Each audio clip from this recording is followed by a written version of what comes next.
站呢，它在服务很多的癌友哈，那成效非常的卓著啊，有很多的癌友接受整天的类似叫线上住院，对吧？好，线上住院。那我们请我们莹莹老师来介绍一下心灵驿站的功能以及怎么样参与啊。好，我们的心灵驿站啊，其实它有一个概念，这其实也是应了之前许医师很早以前他的一个念想，也就是我们看在一般医院在住院的这个过程里 ，COVID-19 的来到之后，许多人用线上的在视讯做很多的教学、学习，甚至很多时候在偏乡已经用视讯在看诊。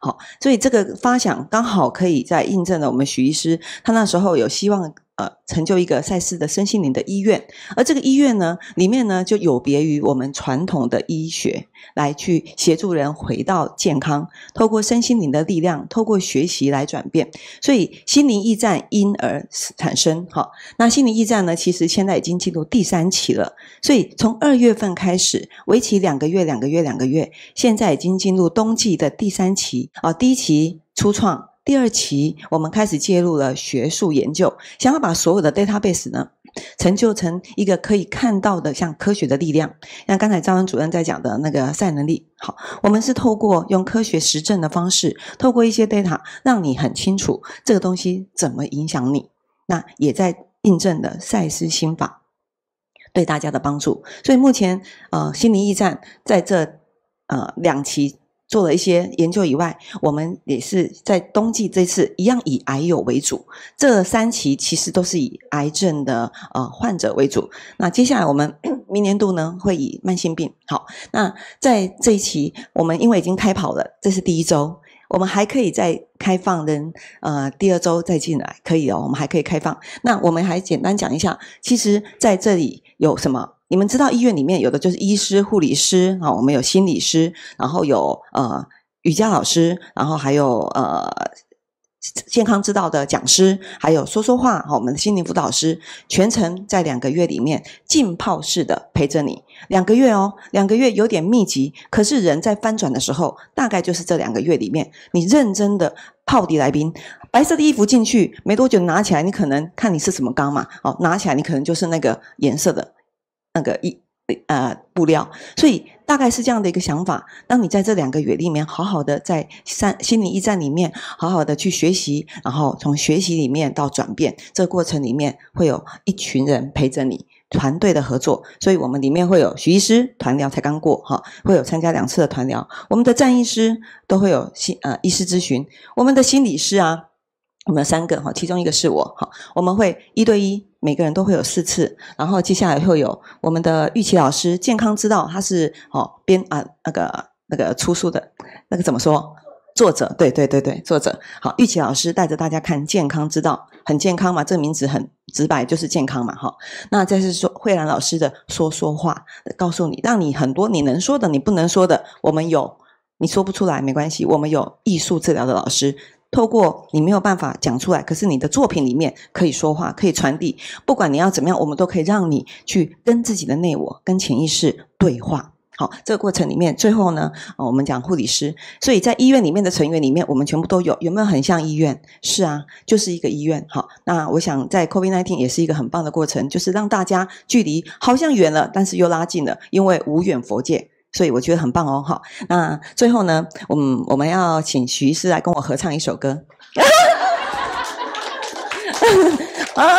你们知道给自己提麦克风来，我一来就看到他，你知道我一进门第一个人就是他，你知道吗对，老板在旁边我们就会比较紧张一点点一起要逃给啦好，于是我们想尽办法要捉弄我的概念好，对，因为许医师你们都知道许医师有一副好嗓子，他每次讲一半就会开始呛瓜，对不对？我们在这好好的唱一下心灵驿站有一个驿字，所以我们选了一首歌叫做姜育恒的什么给自己一个掌声但是我们不要全程唱，因为歌词背不起来我也没蕊过，刚现场刚刚讲所以我们等一下我们就一起来唱最后我会有一个歌词的不一样，有荧幕有字幕吗没有，我们就从副歌开始唱好不好？我们从副歌开始唱哎，我叫黄莹莹啊，不好意思，我被记感应该消耗，大家叫我飞天，谢谢谢谢。哎，你看课后惊我呀，对，一个惊哎，好了 ，OK。好啦，我先唱，然后你跟上，然后接受第二 part 给你哦哈。我移动的怎么唱？你们先跟我唱，对吗？啊，我移动的心，不是，我在车上唱的很好哎。手机路过的对，来点来 NG， 这边卖录进去。路过的人，我早已忘记，经过的事已随风而去，移动的心已渐渐平息，疲惫的我是否有缘和你相依？哎，快一点！刚才5分钟前跟我说要唱这首，我怎么会知道怎么唱呢？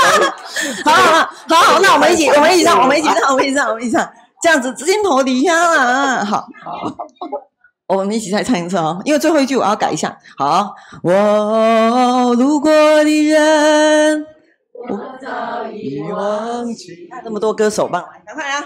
经过的事已随风而去，移动的心已渐渐平息，疲惫的我让心灵一站陪着你，疲惫的我让虚一世，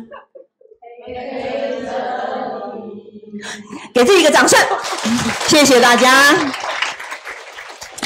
那今天很开心哈，我们用最热烈的掌声欢迎许医师为我们演绎接受不够好的自己啊。好，许医师请。好各位亲爱的高雄同学，大家早安。好，来提醒大家一下手机。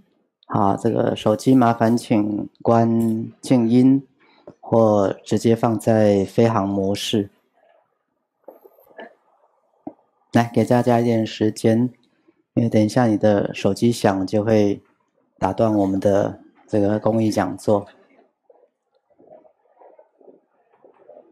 好，来，大家给自己一个鼓掌哈。来，首先我们先有几个好康的要跟大家宣布哈。那第一个当然许医师在全世界各地都会有像这样的一个公益讲座，好，都会有像这样公益讲座。那再来就是许医师1个月会有2次的赛斯读书会。好，1个月会有2次的赛斯读书会，一次是在新店管顾，一次是在台北分会。那这2次许医师亲自带领的赛斯读书会的现场跟网络全都是免费的。因为以前为了要帮基金会增加一点财务，所以现场其实是要500块的，那现在完全把它取消。好，等于说第一个希望来让大家更进入赛斯心法的学习。那第二个，因为现在经济状况也不是很好，那这个万物齐涨，只有薪水不涨，所以希望给大家一点小确幸所以未来每个月2次的现场赛斯读书会完全都是免费的，线上也是免费的，好不好？那还有我们今年的赛斯大会的荣誉村民是这个月11月的17、18。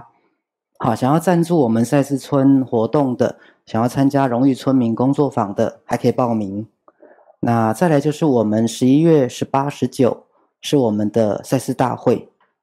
那现在报名将近1000人了，但是现在还可以报名，好，但是会有一个截止日期。那因为我们18、19我们会提供2天1夜的园区里面的食宿都是赛斯村免费提供，而且在19号的中午，我们会有一个大型的办桌。好，我们会有大型的办桌，那全都是招待各位，好不好？招待各位，那你们现在报名还可以参加那个办桌活动。那在没有报还是可以参加，但是就要自行前往，那自己就要带便当。好，因为我们要订桌，所以18、19还没有报名的人赶快报名。那我们这一次的活动，刚讲2天1夜完全都免费，所以如果你自己开车过来，在赛斯园区露营也都完全免费，好不好？那我们这一次的活动主要是以开启内在感官为主，好，开启内在感官为主。那这里先讲一个故事因为早上赵恩主任载我过来的时候，刚好经过一个教堂。好，就是爱河旁边有一个很漂亮的一个教堂，玫瑰天主堂。玫瑰天主堂。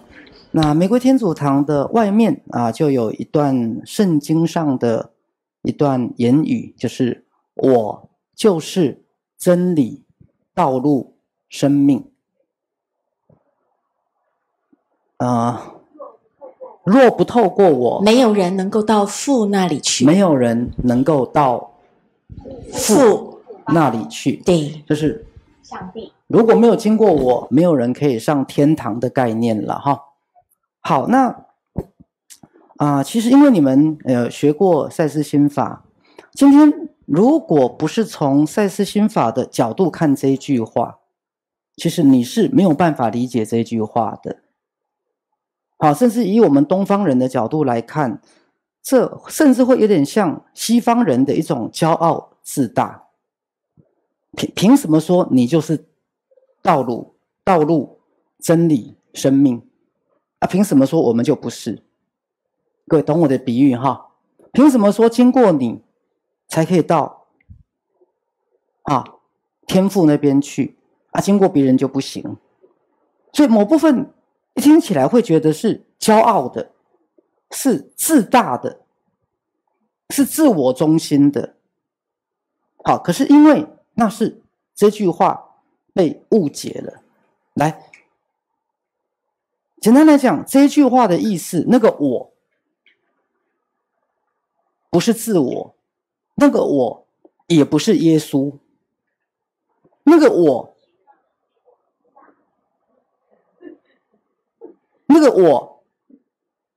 应该来讲，你可以把它称为基督。可是这个基督不是只有耶稣才有，这个基督它其实就是每一个人的什么内我。来，我不知道各位明白许医师的比喻，我就是真理、道路、生命，这个我不是耶稣，简单来讲也不是佛。那如果他是所谓的基督跟佛，他指的是每个人的什么内我。所以他这句话的意思不是说我们要通过耶稣或通过佛才能到上帝跟佛那里，错，不是的，不是这个意思。是每一个人都要通过什么？自己内在的神性跟佛性。来，大家明白许医师的这个比喻哈？自己内在的神性跟佛性，来跟我念一遍。自己内在的神性跟佛性。所以并不是你要通过一个所谓的耶稣，也不是你要通过一个所谓外在的佛，不对，这是错误的观念。事实上，基督或是所谓的佛，它并不是基督跟佛的意思，它其实是代表了每一个人内在的神性跟佛性的一种投射。所以外在的基督跟外在的佛，它的目的是要让我们找到我们内心的什么？神跟佛。而你唯有透过你内在的神性跟佛性，你才能到达道路、真理、生命。你唯有通过跟你内在的内我的，我们赛斯心法讲的爱、智慧、慈悲、创造力、喜悦跟神通，你才能够到达神跟佛那里。好，所以徐医师觉得非常有趣。好，那是因为我们进入赛斯心法的学习，所以当我们在看所谓的神经跟所谓的圣经，不是神经哈，圣经跟佛经的时候，我们才能真的理解他在说什么，而跟一般人的理解是完全不一样的。好，这个是一部分，刚才在早上来的路上发生的事情哈。那还有另外一件事，我也要跟各位再一次的布达哈，就是我们全台湾所有的基金会跟分会，所有的课程都是为了大家的学习跟成长。好，意思就是说，不管你各位有钱没有钱，都可以来学。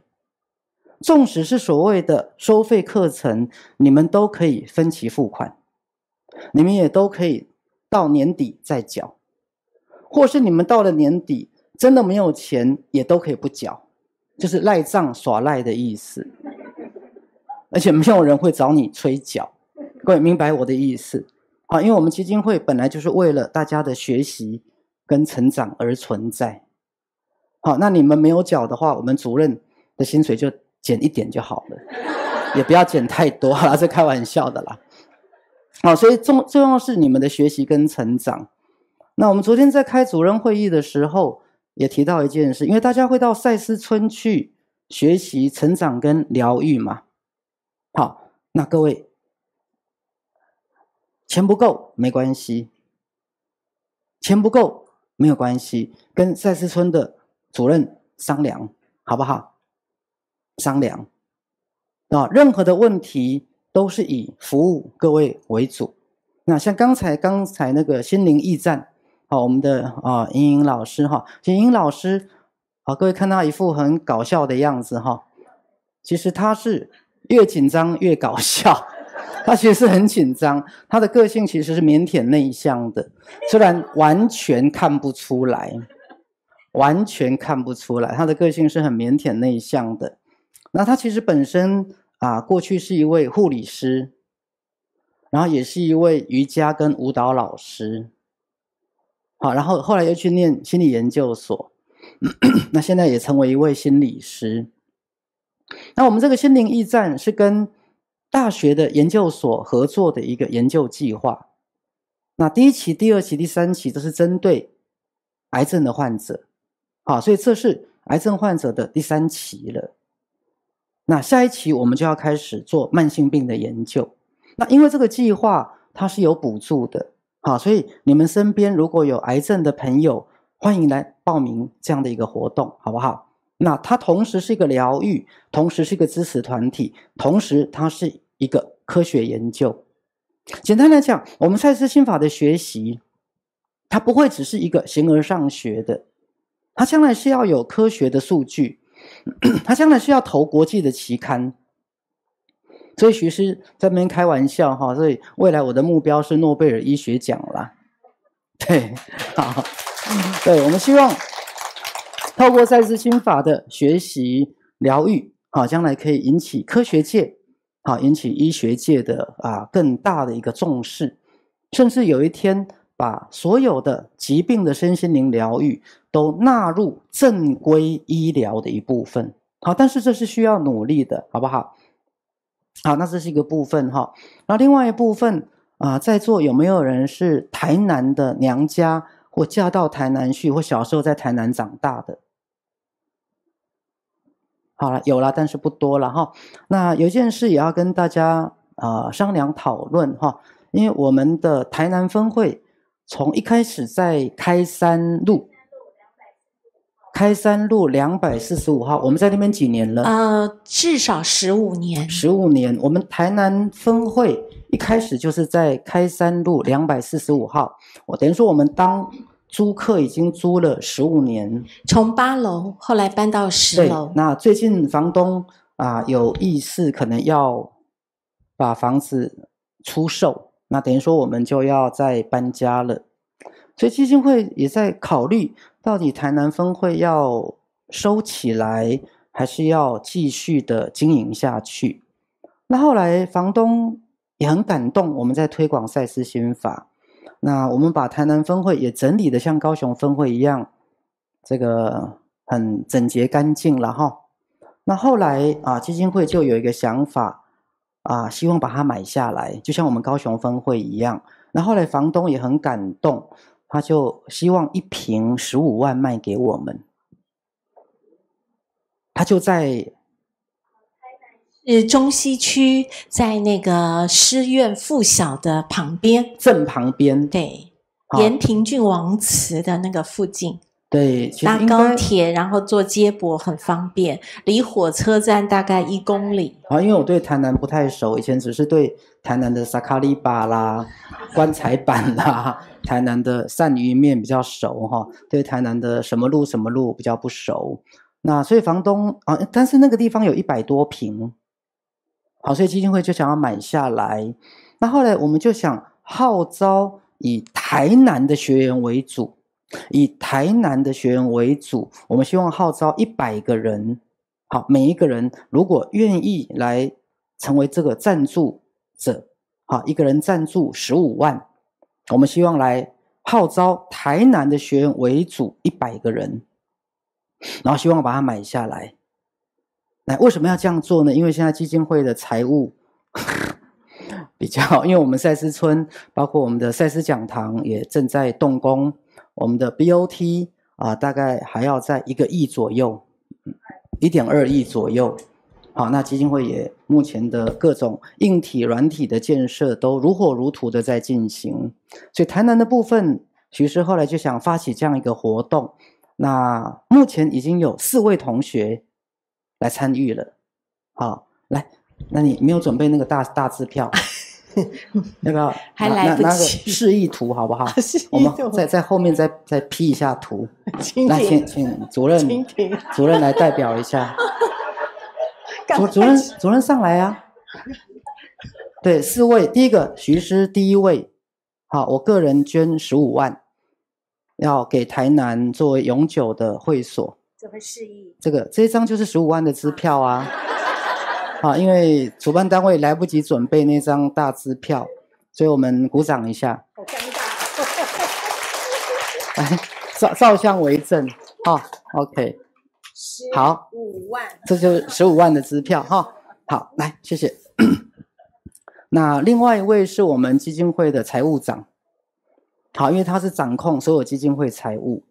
那我常常会开一个玩笑，如果一个单位它本身的财务长是会捐款的，请问这个单位的金钱有没有问题？不会，因为他是最了解基金会财务的，基金会的每1毛钱都要经过他，所以他是我们基金会人缘最差劲的。就是你要从我们基金会的财务长那边拿到钱是很困难的，是非常困难的。对，我们给我们财务长鼓掌一下。他自己本人捐15万。那再来是我们新竹有一位阿宝同学，那再来是有一位赛斯村的同学，所以目前已经有4位同学了，我们还差96位。我们只剩96位。只剩96位了。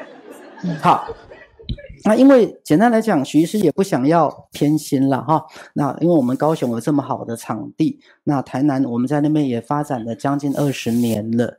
好，所以我们也希望给台南的同学有一个这个很好的学习的一个环境。那如果大家对于这样的一个计划有兴趣的话，麻烦跟我们的招安主任联系哈。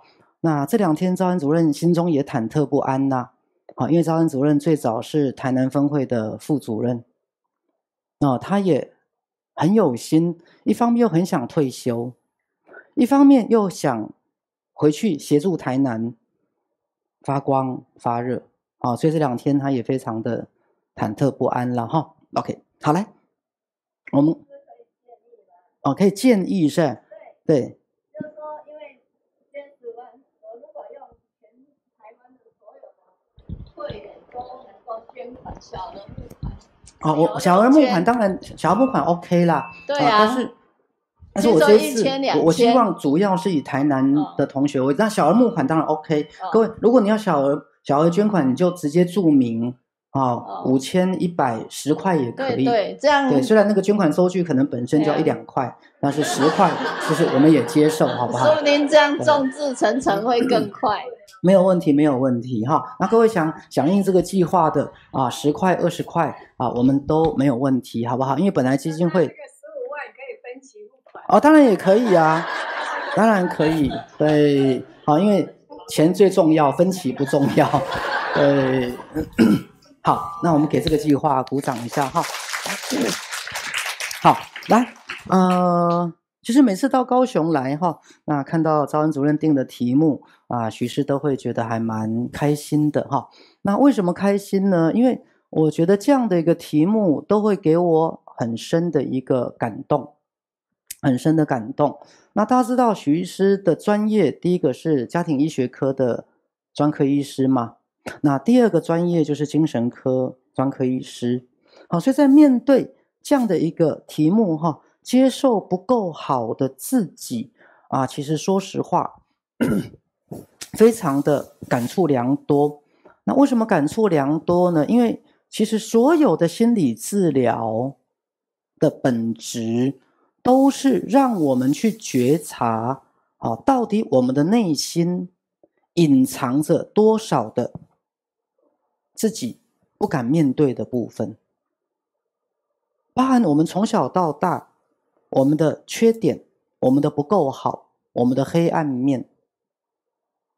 对，尤其在长大之后，伴随着整个社会的竞争比较，所以到底我们的内心我们的内心有多少部分是我们怎么去面对，怎么去接纳我们不够好的自己。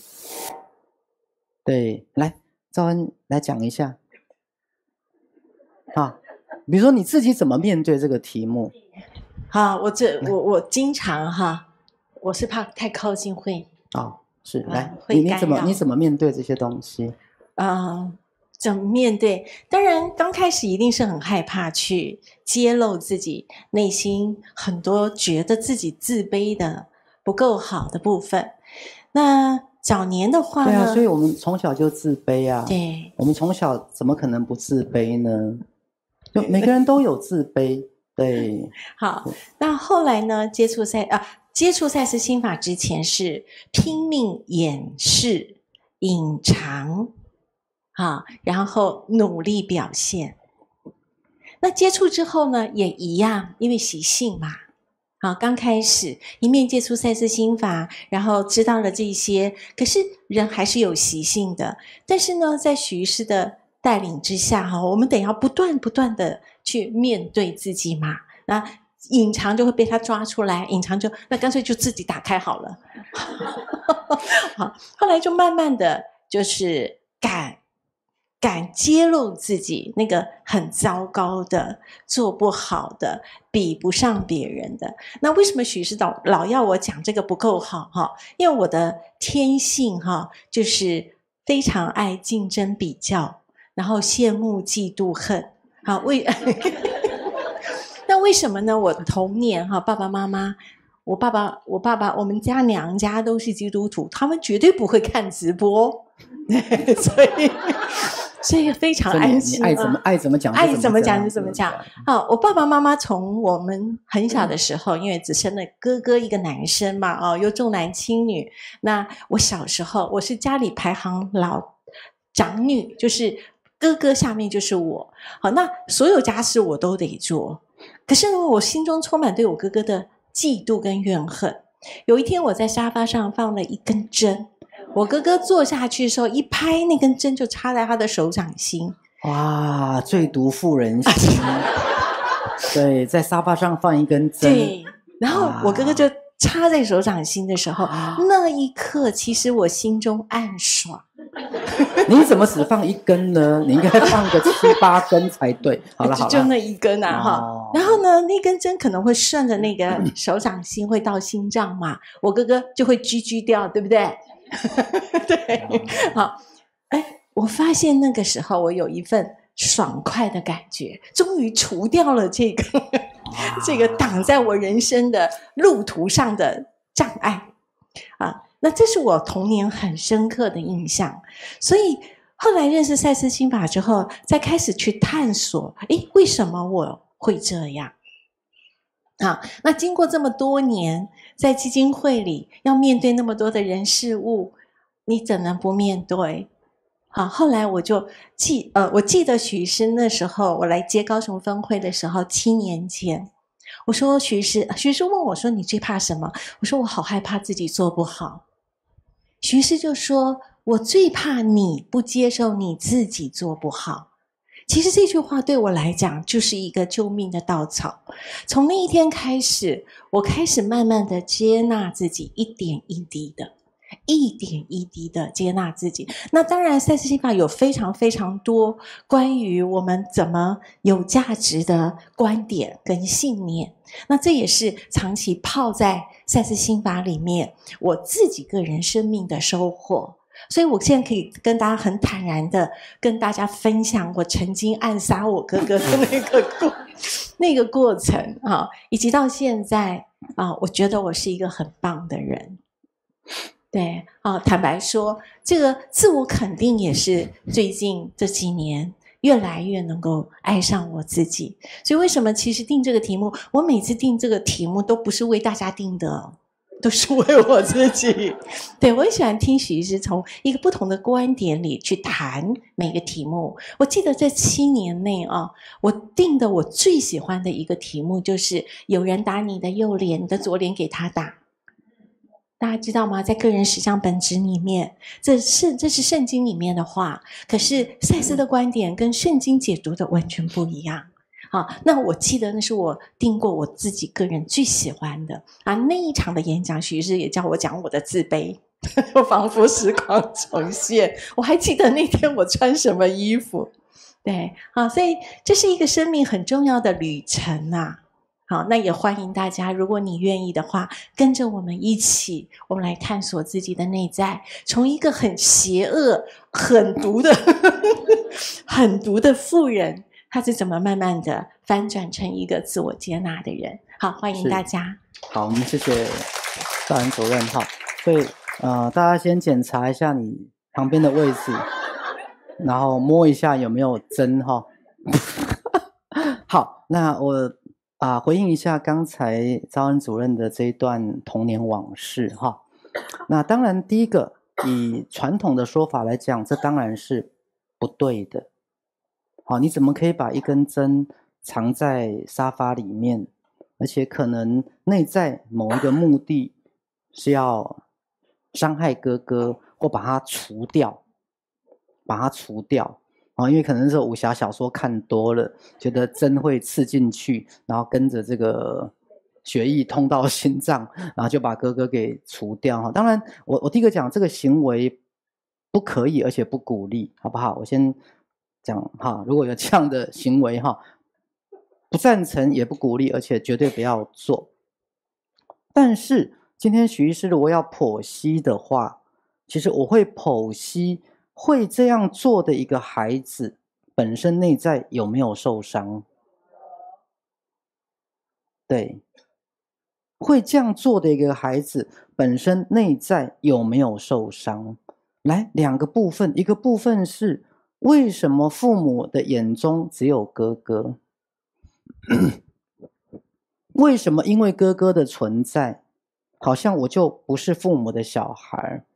为什么所有的劳心劳力的都要我去做，得到称赞的，会最后得到财产的都是哥哥跟弟弟？比如说啦，所以当这个孩子做了这个行为，首先我们有没有看到他的受伤？首先我们有没有看到他的难过？来，大家理解学校要表达的意思。好，所以我现在正在展现给各位看，什么叫做同理心。这个孩子为什么他会有这样的心情？再来，当然，我想讲这个行为当然是不对的，可是这个行为的背后，其实是不是想让自己被看见？他是不是一个想得到爱、得到肯定跟重视的一个扭曲的心态？他的原始的目的可能是，如果哥哥不在了，你们就会看到我；如果哥哥不在了，你们就会爱我。或是有一种既生瑜何生亮的一个概念。对，如果没有诸葛亮，好，也许周瑜就是三国第一人嘛，对不对？三国第一人，而他的背后其实是想得到肯定，想被爱，想被重视，所以其实出发点是好的。所以我们这里再回到赛斯心法，大家记得赛斯讲过一句话，人类很少是因为单纯的邪恶而做了一件不好的事，大部分都是一个善的意图的扭曲，善的意图的扭曲。但是我们常常都会看到表面的扭曲。举例来讲，现在这个世界正在进行2场战争，一个就是这个俄罗斯跟乌克兰，一个就是以巴。好，台湾都喜欢讲以巴，好，这个以巴，大陆都讲巴以，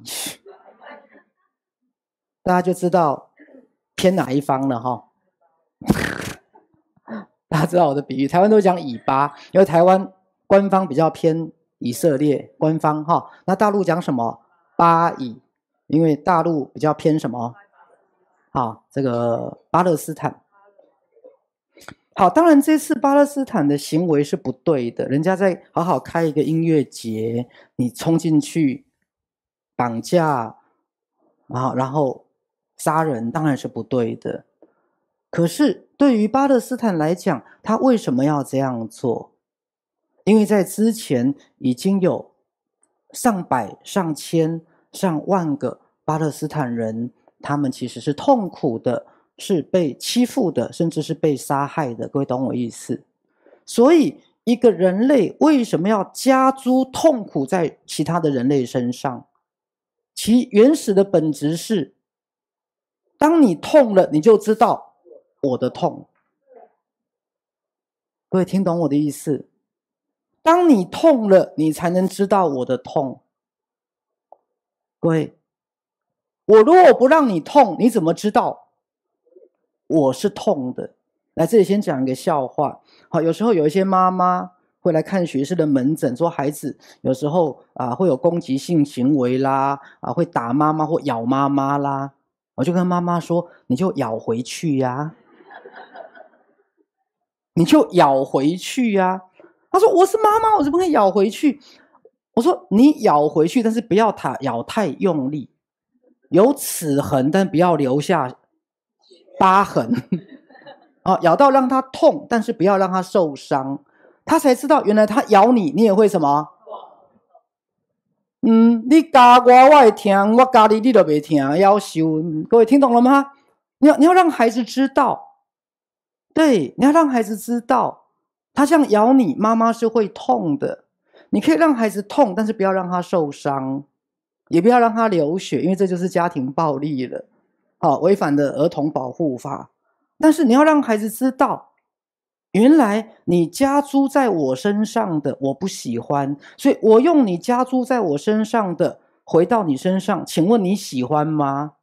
所以这个世界没有一个人，没有一个快乐、喜悦、健康的人会想伤害任何人，没有，这个世界没有那么多神经病，各位懂我意思吗？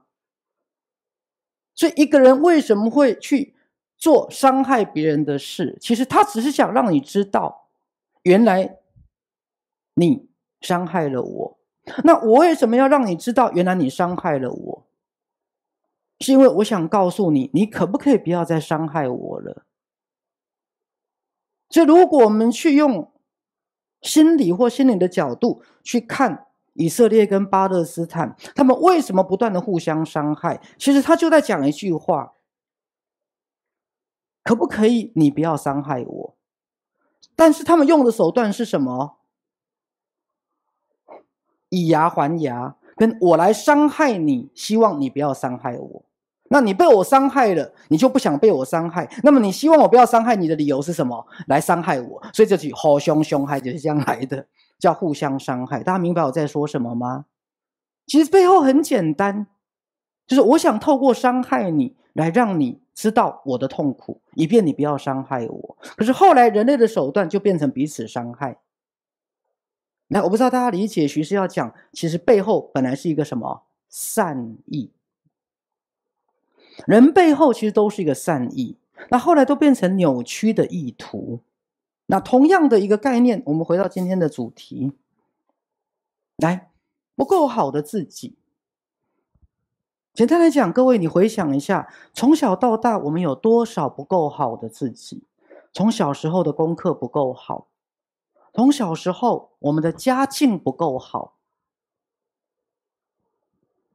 对，从小时候可能自己不够优秀，不够聪明。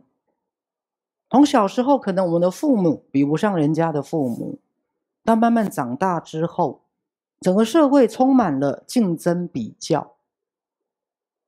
就像刚才昭恩主任提到的，于是一辈子我们学会去隐藏我们内在的糟糕的自己，然后想尽量表现出很棒的自己给人家看。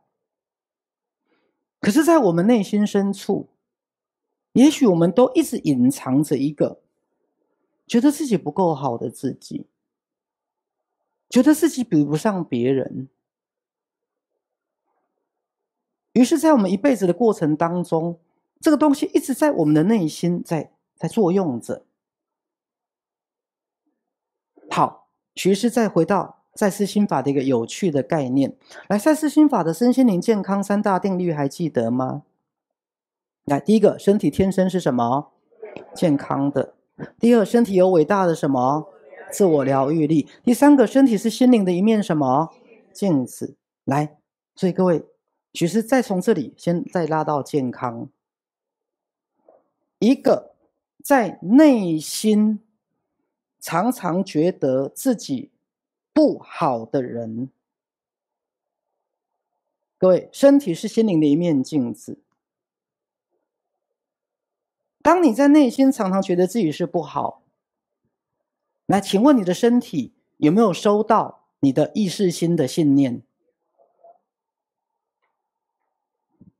所以常常觉得自己自卑、不好、比不上别人的人，最后你的健康也会不好。来，这里解释了很有趣的一句话，我们常常开玩笑，什么好人不长命，然后祸害遗千年，对不对？我们常常觉得很感慨，这人好好，很好啊，是一个好人。什么造桥铺路无尸骸，杀人放火金腰带。来，听过没有？造桥铺路无尸骸，就是死掉连尸体都没有了，死无葬身之地啦。走桥铺路，造桥铺路无尸骸，杀人放火怎么样？金腰带。来，这句话很不公平。为什么坏人总是可以那么得意？来，各位先讲个好笑的，因为好人常常自我检讨，觉得自己不够好。好人经常自我责备，好人内心常常觉得，因为我很糟糕，我才要当好人。对，坏人为什么他那么理直气壮当坏人？因为好人会自我检讨，坏人不会。坏人再怎么坏都觉得怎么样？自己很好，都是什么？对，好人觉得别人都很好，自己不好，所以他身体不好。所以造桥铺路无尸骸。那坏人常常怎么样？都觉得都是别人是坏人，他才是好人。他不会自我检讨。好，所以杀人放火什么金腰带。好，当然这句话不是鼓励各位当坏人，是鼓励各位，其实你可以同时当好人，同时内心又可以自我肯定。自我肯定。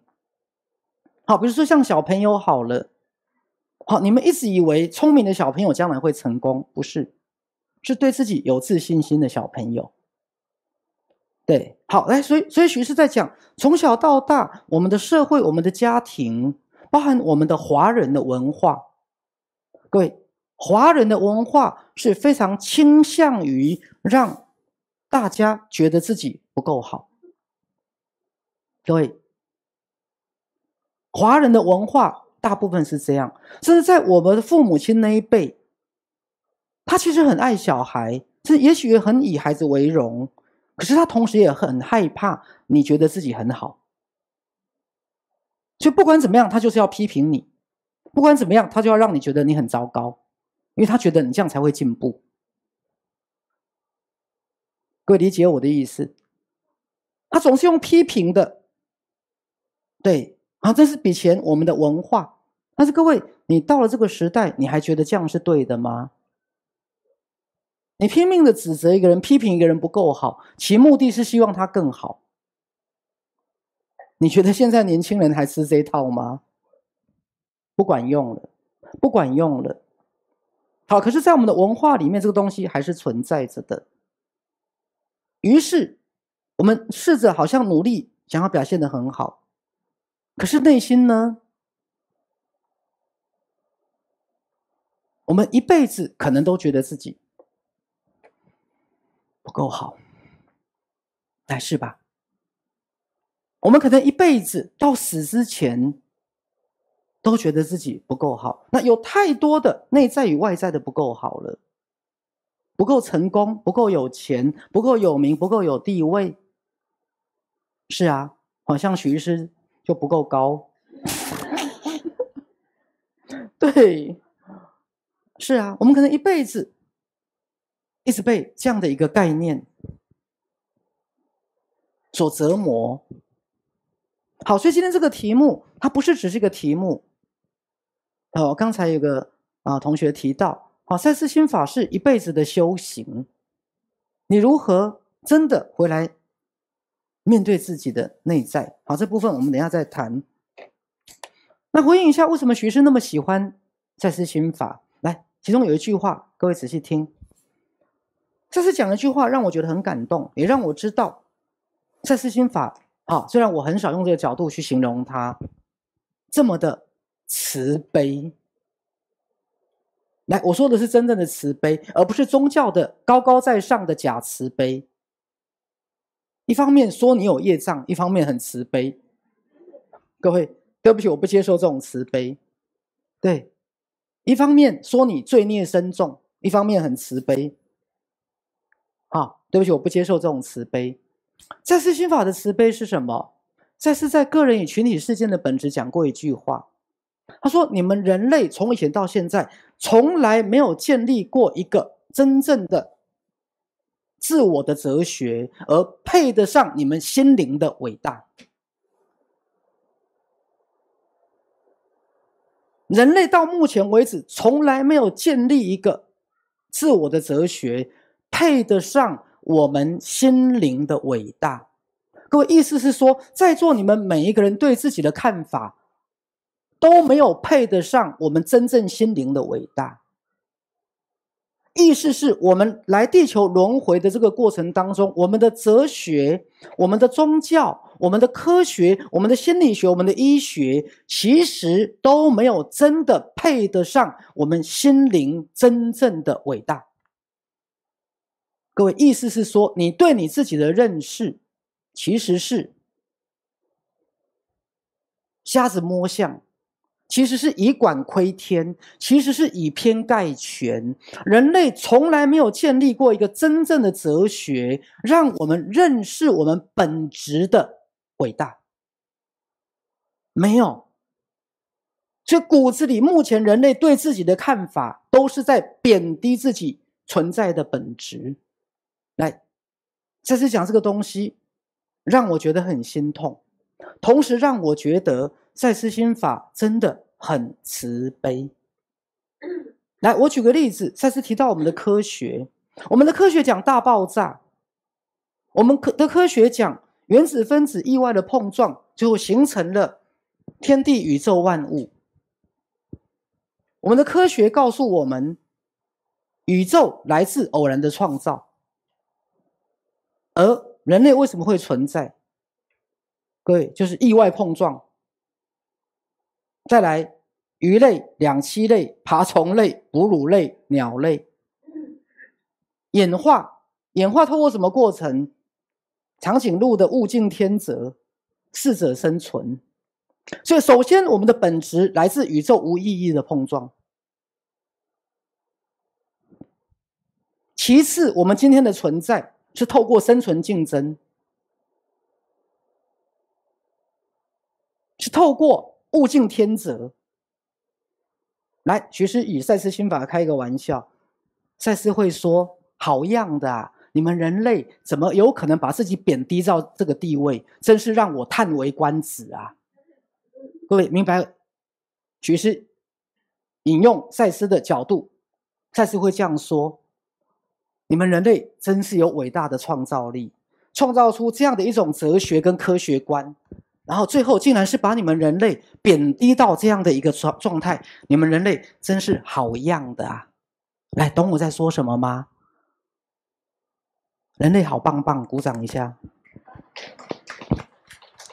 人类好棒棒，我们竟然可以推演出这种科学观，这种生物观，然后最后所有的人类它就是原子分子意外偶然的碰撞，只是宇宙大爆炸冷却之后的一个结果，然后最后随着生物的生存竞争法则演变到今天的世界啊！你们人类真是好样的啊。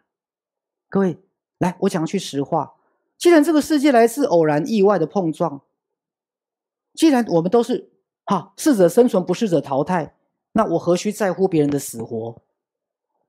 听懂了吗？我何须在乎别人的死活？各位，这是我们的科学观跟创造论。来，我在以赛斯心法的角度来讲，赛斯会说，你们人类真是太伟大了，竟然能创造这么贬低自己的哲学观。来，我们回到赛斯讲的创造论，宇宙从最小的尘埃到一只蚊子到一只蟑螂，都是造物主怀着最大的爱创造出来的。来，对不起，我不是在讲宗教，我在讲赛斯。赛斯说，所有地球上的每一个生物都是造物主怀着最大的爱，当年忍受着最大的创造之阵痛，而把宇宙万物创造出来。所有的生物，包括每一个原子分子，都是因为造物主的爱的能量而被创造出来的。各位，简单来讲，就像你为什么要生小孩一样，难道是因为仇恨吗？难道是因为偶然意外的碰撞？我这样会不会有一个色情的联想？各位，是一个偶然意外的碰撞，不是吧？正常情况之下，你的小孩是你怀着爱，怀着期待，怀着无限的一种祝福，最后你忍受着生产的阵痛把它生下来的，是偶然意外的碰撞，啪啪啪碰撞吗？是吗？你自己是，别人不是啊。来，各位，你是，别人不一定是啊。来，明白徐师的比喻。好，所以回到赛斯心法的概念，赛斯反对人类的科学概念，宇宙是有造物主的，而所有的生物并不是以生存竞争为原则，所有的生物是以爱的互助合作为原则。好，来，我们再回到不够好的概念。好，我们再回到不够好的概念。刚徐师提到，我们的整个弥漫的哲学，并没有让我们认识我们本质跟本体的所谓的神圣跟崇高。所以为什么赛斯心法一直在谈人的本质是什么？爱、智慧、慈悲、创造力、喜悦跟神通。好，那我们再来回答一个有趣的问题。那为什么宇宙在造人或是在人类被形成的过程当中，把人类变得完美就好啦？人类就不要有负面的念头，不要有那种嫉妒哥哥把针藏在沙发的这样的意念就好啦？为什么人类要被创造成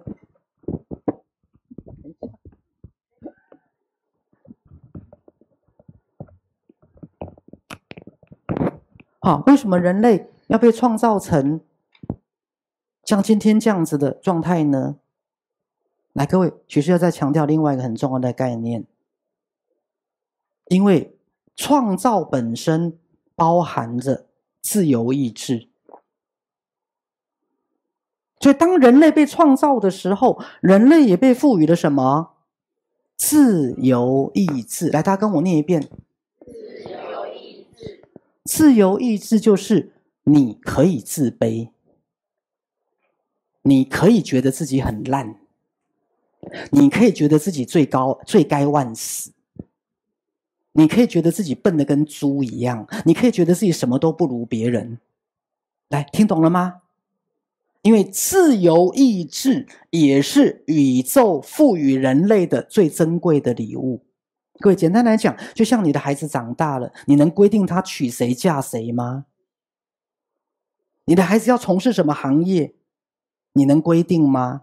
不可能的。当然你可能会想要引导他，决定他，但是越来越不容易了。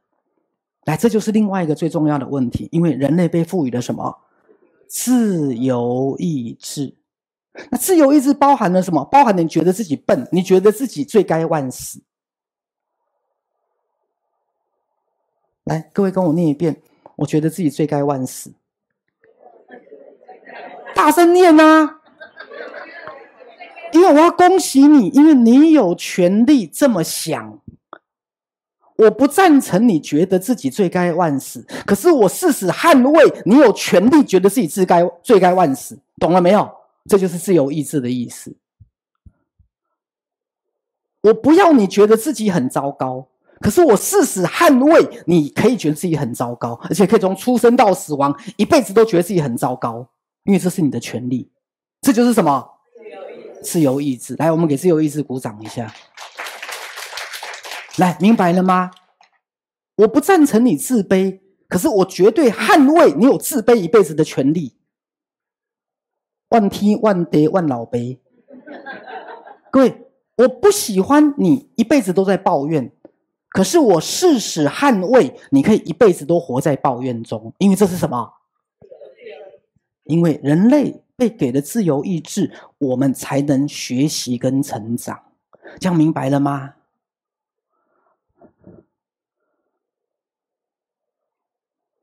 好，明白这一点，你们就开悟一半了。所以那时候有人问我，其实为什么上帝不创造一个不会生病的身体就好了？我就很粗鲁的回答他创造一个不会生病的身体，你还学个屁呀！就像你的孩子每天进学校抽烟打架翘课，结果老师都给他100分，你觉得怎样？学个屁呀！来，明白我在说什么吗？所以上帝宇宙不会给我们不会生病的身体，他只会给我们一个什么？身体是心灵的一面镜子，这个身体。所以身体本质的确是不会生病，可是重点是他给了你啊。各位，他给了你啊，所以身体也必须反映出我们的什么？自由意志。所以当你愤怒的时候，紧张的时候，你会血压高啊。当你平静的时候，自我满意的时候，很放松的时候，你的血压会怎么样？低呀。所以你的血压会随着你的心情怎么样？起起伏伏啊。这就是自由意志的意思，这就是身体是心灵的一面镜子的意思啊。来，我们再回到不够好。就我今天如果讲这个主题啊，我要称赞各位，你要觉得你们好棒，因为你们可以一辈子觉得自己不够好，你们可以一辈子觉得自己很烂很糟糕，可以的，因为这是你的什么？自由，这是你的权利。我誓死捍卫你有这个权利。各位明白我的意思吗？那最后你要学什么？选择。你要继续选择，你要开始选择，我要一直觉得自己不够好吗？还是我要选择，我要接受不够好的自己？所以今天这个题目是一个选择。我要不要选择接受我有不够好的自己？我要不要选择接受我可以不完美？像徐师很多个案来看我，都会跟我说他是完美主义者。我说好棒棒哦，你是完美主义者。各位，每个人都是啊。你是一个完美主义者不奇怪，但是你可以接受自己不完美吗？你可以接受自己不够好吧？你可以接受自己犯蠢吗？你可以接受自己因为嫉妒哥哥把一根针放在沙发上要刺死他吗？你接受那个自己吗？如果你能接受那个自己，你就可以接受众生。如果你接受不了那个自己，你就接受不了众生。你修行的再高都是骗人的。一个能真正原谅自己的人，才能原谅别人。好，首先这个题目是一个选择。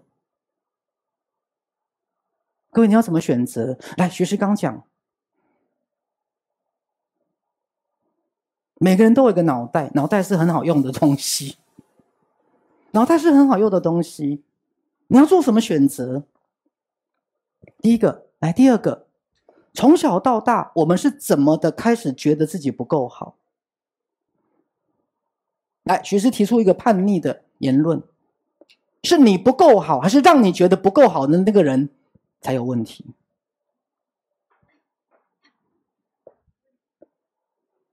是你很笨，还是老师不会教？这位小朋友，为什么你笑这么开心？我发现我完全说中你内心深处。对，你不懂是你有问题，还是其实是老师不会教？还是老师没有因材施教？还是老师用别人的标准放在你身上，觉得别人学了3个小时他就应该会，你怎么学了5个小时还不会？因为老师没有对你因材施教，明白了吗？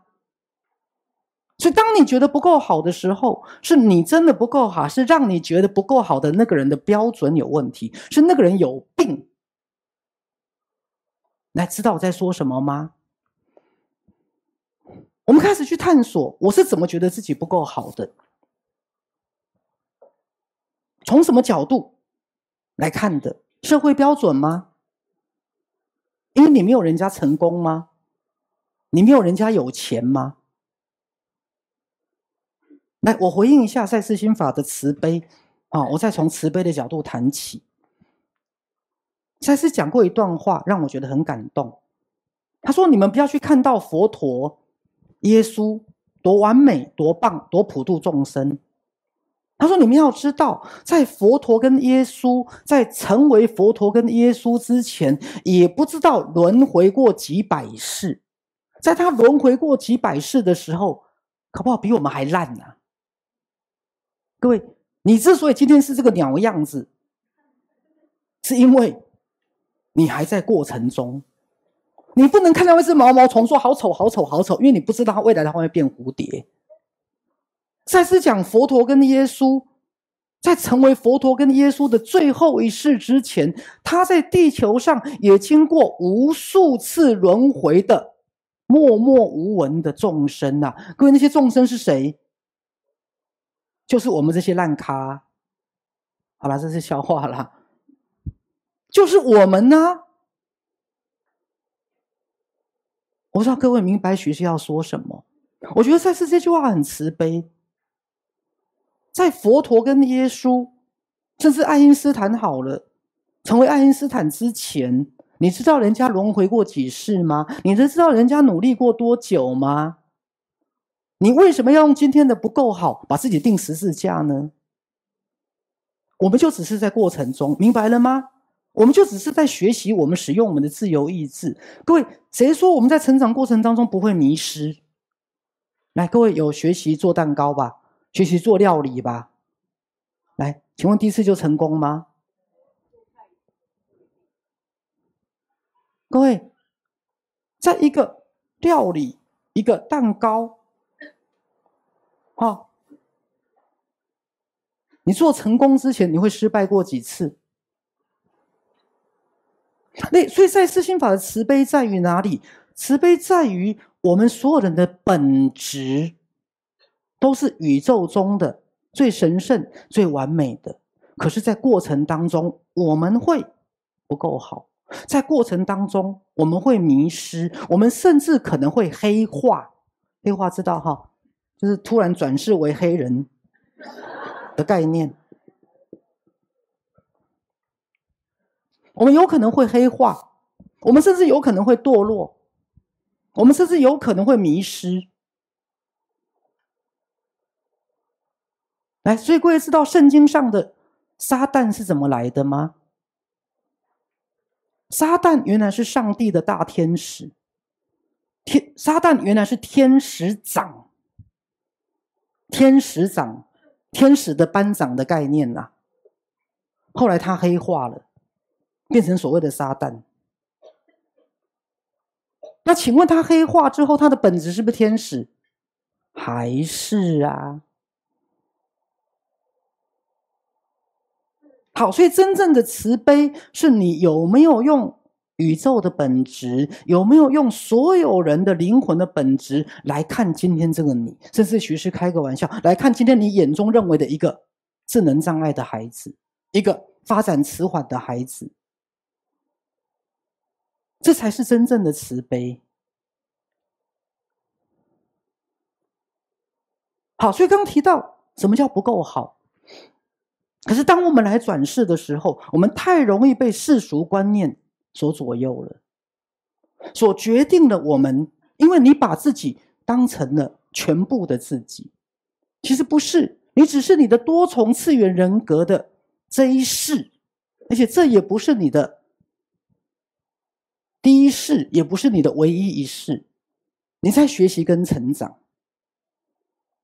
所以所有你的不够好，它都只是学习成长的一部分。可是虽然话说的这么容易，请问我们一辈子有没有在跟自己的不够好搏斗？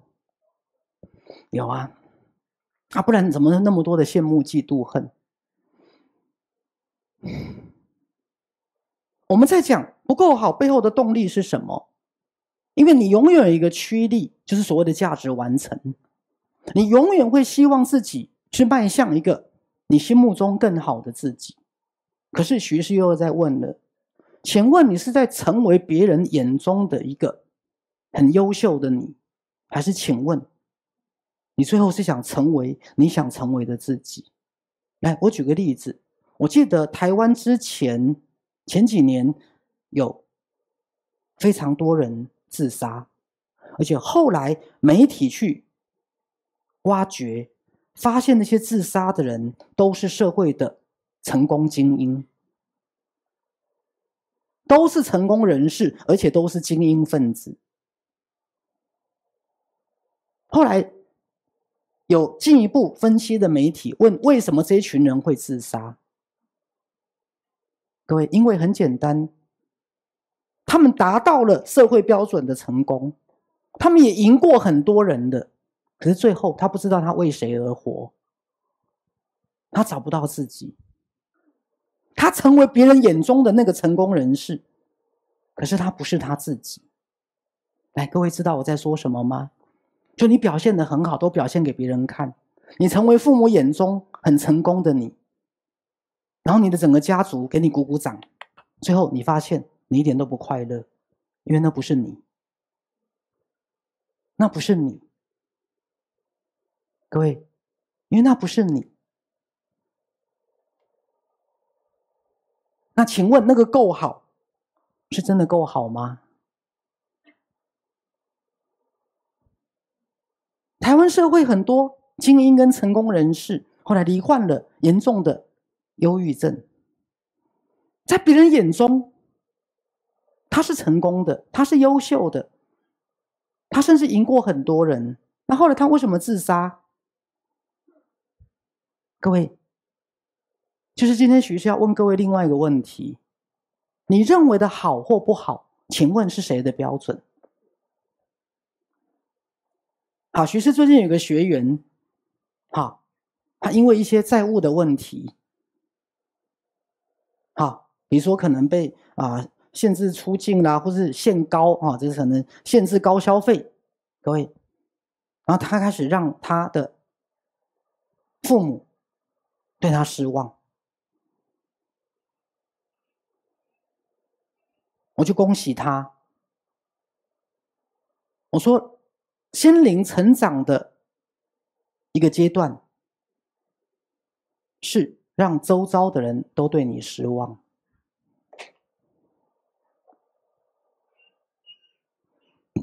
因为如果你一辈子在追求的是人家对你的不失望，各位，请问你得有多辛苦？请问你得有多害怕？请问你得有多害怕你的父母，你所在意的人对你是失望的？好，所以换个角度，徐师如果这样说，当所有人都对你失望了，你就什么？自由了。所以之前有一本书叫《被讨厌的勇气》，各位知道吗？来，我觉得可以再有下一本书，叫《被失望的勇气》。如果你没有经历过所有人都对你失望，那么你如何重新找回你自己？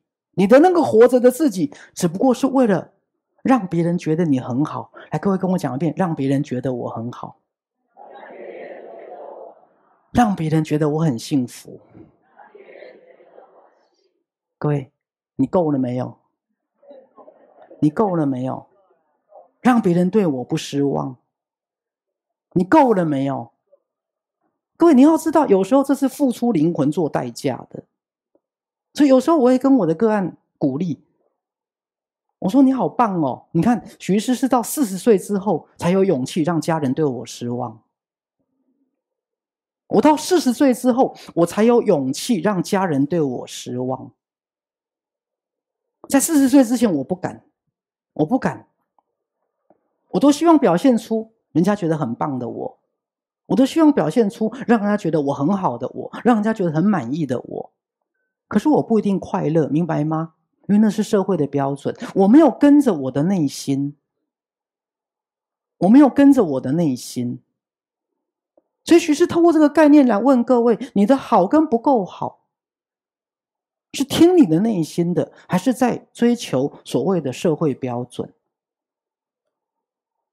还是在满足你认为为你付出的人，你不忍心让他失望，所以你嫁给了你爸爸觉得很欣赏的这个女婿，你娶了你妈妈觉得很棒的这个媳妇儿，而你从来不敢跟着自己的心，跟着自己的感觉，所以你选了你觉得父母亲会觉得很好的行业。也许你的很多的言行、社交关系都是在让别人喜欢你，让别人觉得你很好。就像以前我们常开玩笑讲，有一种冷叫妈妈觉得你很冷，有一种饿叫阿嬷永远觉得你没吃饱，是吧？好，有一种冷叫妈妈觉得你很冷，有一种饿叫阿嬷永远觉得你肚子饿。各位，他是爱你没有错，可是同时他也取代了你自己的价值观。好，所以我要各位开始去思考，你的内心有多少的过去的创伤也好，过去因为自己的功课不够好，不够优秀，不够杰出，长大之后的社会地位不够，工作不够成功，钱挣的不够多，而你不断的自我批判。来，学士再回到赛斯的概念。好，我先做一个区别，就是各位，你今天的你只代表你的一部分。来，我就要再讲赛斯心法的另外一个非常重要的慈悲。所有的不够好，所有的不完美，都是宇宙完美计划的一部分。意思是说，今天各位你的所有一切的不好不够好，它都是你现在在学习在经历的一个轮回转世的过程。而你的本质它就是宇宙的爱跟智慧，你的本质就是我们在赛斯心法一直在讲的宇宙的爱、智慧、慈悲、创造力、喜悦跟神通。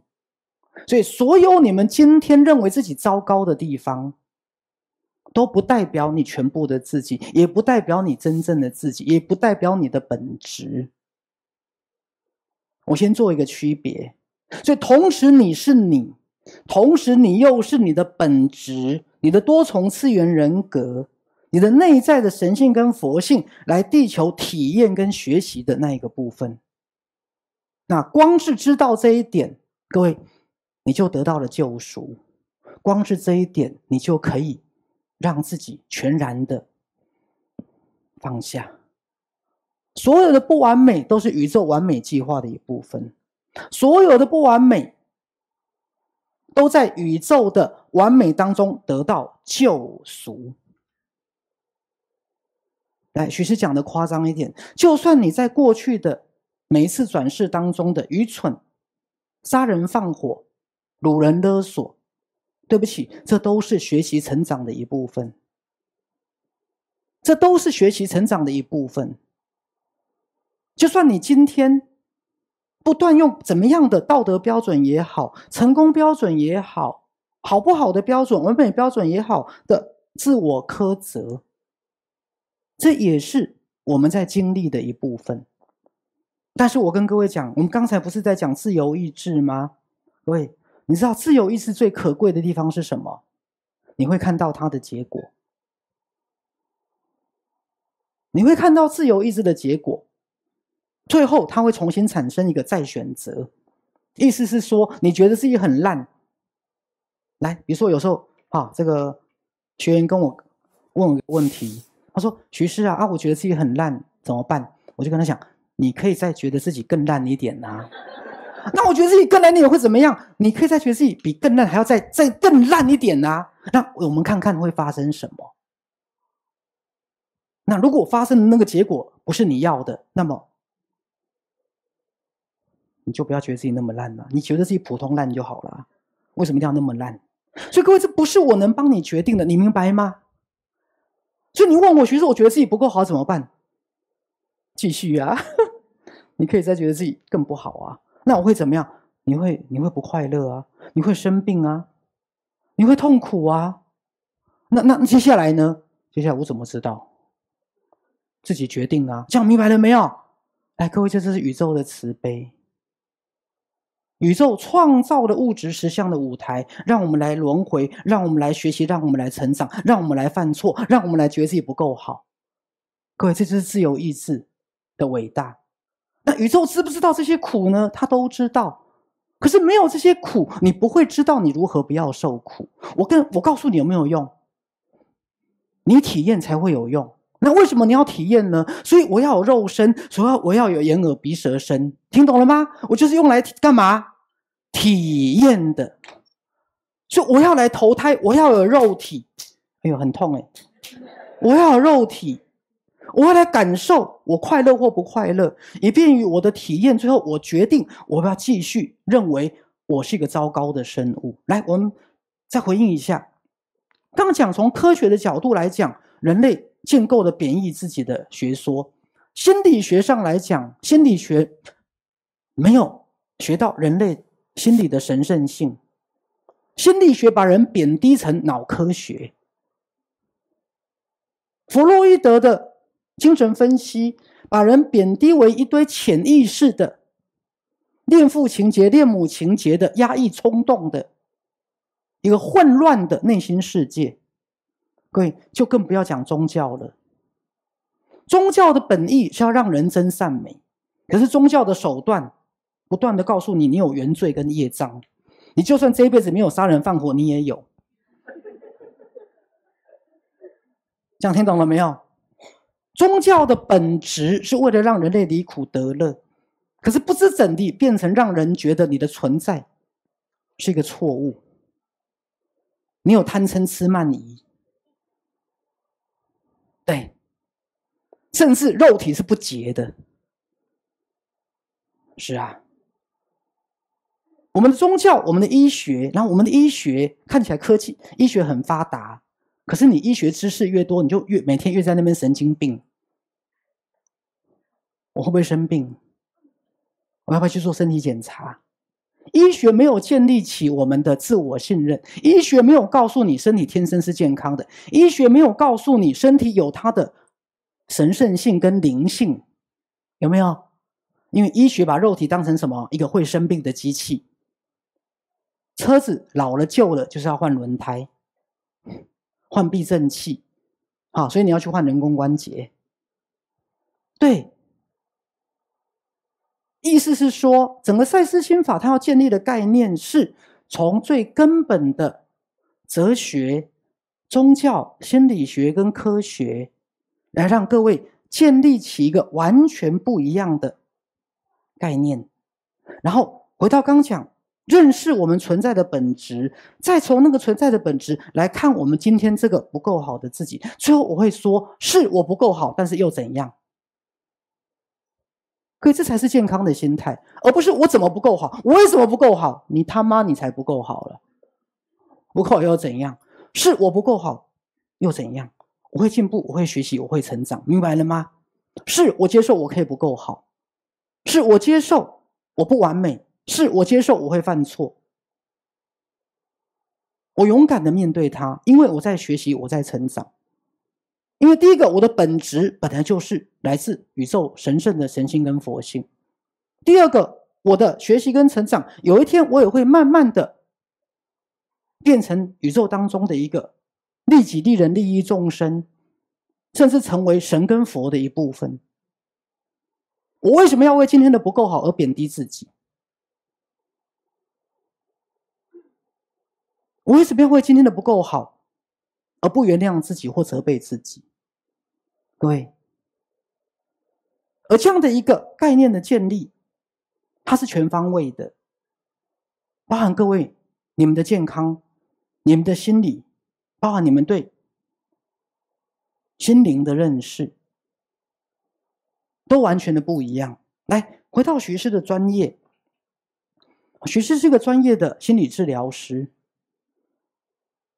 好，很多来到我面前的，有时候都会让我觉得，我突然变成一个神父来告解，你知道，告解他小时候在哥哥坐的沙发放一根针啊。来，最近有一个新闻哈，台湾的新闻，好像3个小朋友，好像在嫉妒或霸凌另外一个同学，就在他喝的水里面加那个黄金葛的汁。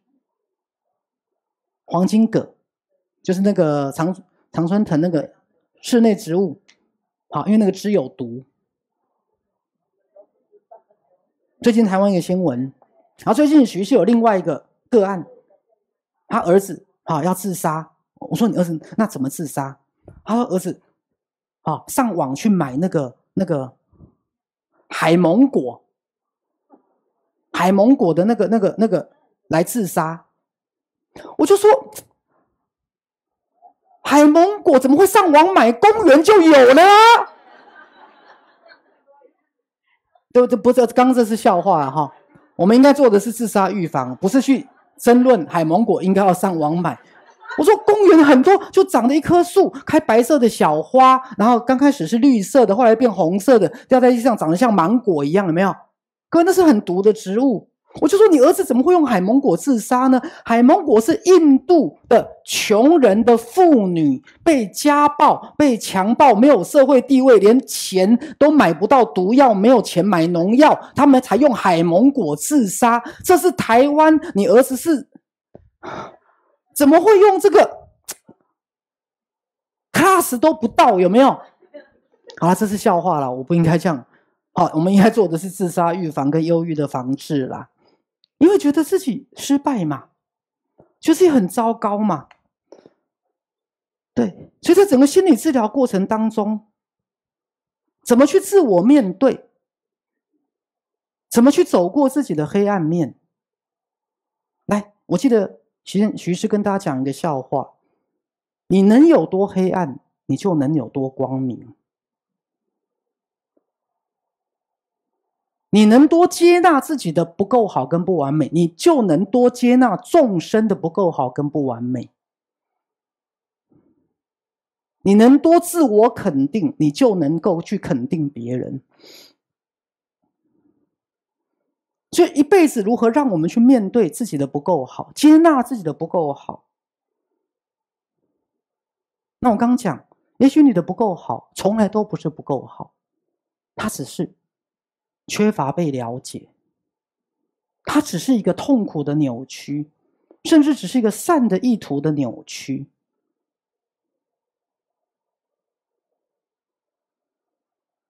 是，所以在所有的部分，来，各位今天回去，好好的跟自己做一个内心的对话。刚徐师提到了，所有你今天的不够好，都不是代表全部的你，它也不是代表未来的你，而这只是我们生命中的一个过程，好不好？好，来，那我们今天的讲座就到这里哈，来给大家一个鼓掌。如果你喜欢这支影片，请按赞、订阅、分享，并开启小铃铛，支持赛斯教育基金会，支持赛斯网络电视台，让我们用不一样的角度一起看世界，来体验共同创造的一切。